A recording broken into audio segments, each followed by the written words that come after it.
શાળાનું નામ શ્રી હીરાપર કન્યા પ્રાથમિક શાળા છે. અમારા આ પ્રવૃત્તિનું નામ કચરામાંથી વિદ્યુત ઉર્જા ઉત્પન્ન કરવી છે. આપણો ભારત દેશ વસ્તીની દ્રષ્ટિએ પ્રથમ સ્થાન પર છે. વસ્તી વધારે હોવાથી વસ્તુનો વપરાશ પણ વધારે થાય છે, જેના કારણે કચરો પણ વધારે થાય છે. તે કચરાનો યોગ્ય રીતે નિકાલ કરવામાં ના આવે તો તેની સીધી અસર માનવીના સ્વાસ્થ્ય પર પડે છે. ગામનો કચરો ગામની બહાર એકત્રિત થાય પછી એ કચરાને અમે કારખાનામાં લાવીએ છીએ અને મોટો કચરો અને રેતીને અલગ કરીએ છીએ. તેવી જ રીતે અમે લોખંડ, પ્લાસ્ટિક અને પોલિથીનની કોથળીઓનો કરેલો છે. લોખંડ અને પ્લાસ્ટિકનો તો આપણે ફરીથી ઉપયોગ કરી શકીએ, પણ પોલિથીનની કોથળીઓનો નિકાલ કરવો મુશ્કેલ છે. અમે પોલિથીનની કોથળીઓમાંથી ઉર્જા ઉત્પન્ન થાય એવું આ મોડલ તૈયાર કરેલું છે. તેના માટે અમે પેલ્ટીયરની પ્લેટ લીધી છે. પેલ્ટીયરની પ્લેટને એક બાજુથી ગરમ અને એક બાજુથી ઠંડી કરવામાં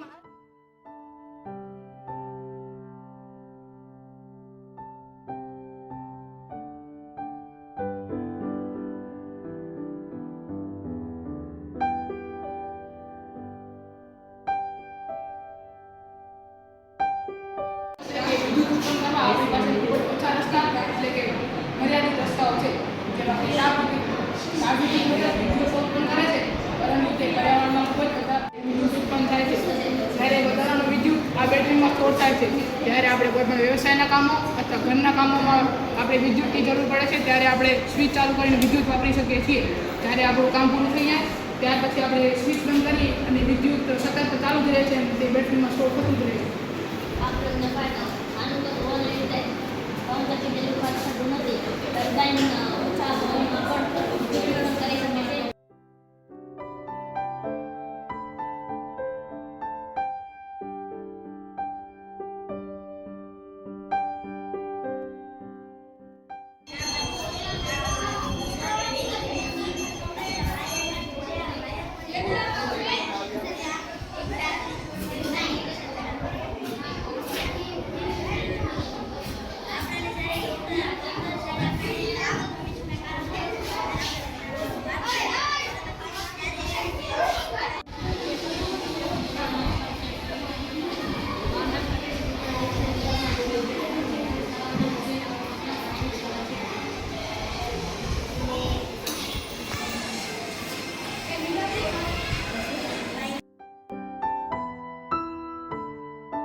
ઇલેક્ટ્રિક વાહનોનો ઉપયોગ ખૂબ જ વધ્યો છે.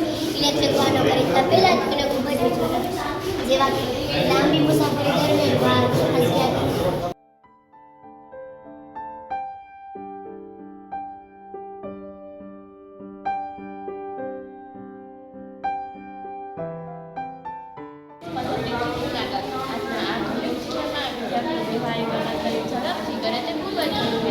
વ્યવહારિક ગણતરી માટે ગણિતનું પાયાનું જ્ઞાન અત્યંત જરૂરી છે. બાળકોને ગણિત વિશે પણ આપણો લાભ મળે છે. શાળામાં આવે તો બાળકોને ગણિત વિશેમાં રસ પડે છે. બાળકોને સરવાળા અને બાદબાકી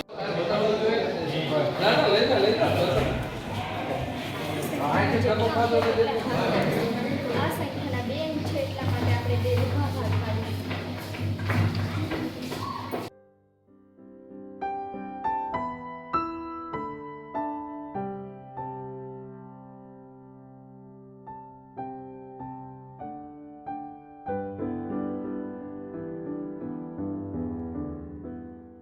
પીણાના ફાયદા બીપી કંટ્રોલ કરે છે, કિડનીની બીમારીમાં મદદરૂપ, તદુપરાંત amino acid minerals, vitamin A, E અને સી તથા ઝિંક અને મેગ્નેશિયમ જેવા પોષક તત્વો ભરપૂર માત્રામાં મળી રહે છે.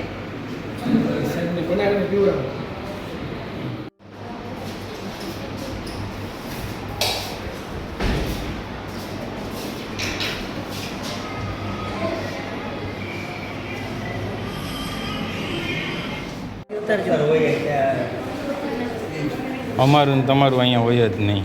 ના અમારું છે હવે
અમે ધોરણ 8 અભ્યાસ કરીએ છીએ.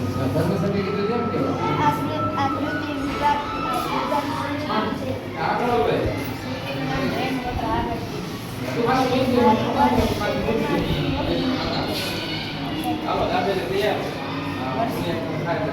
પૃથ્વી પર વરસાદ વરસે ત્યારે તેનું દરેક ટીપું પૃથ્વીના દરેક જીવ માટે ઉપયોગ આશીર્વાદરૂપ છે. પરંતુ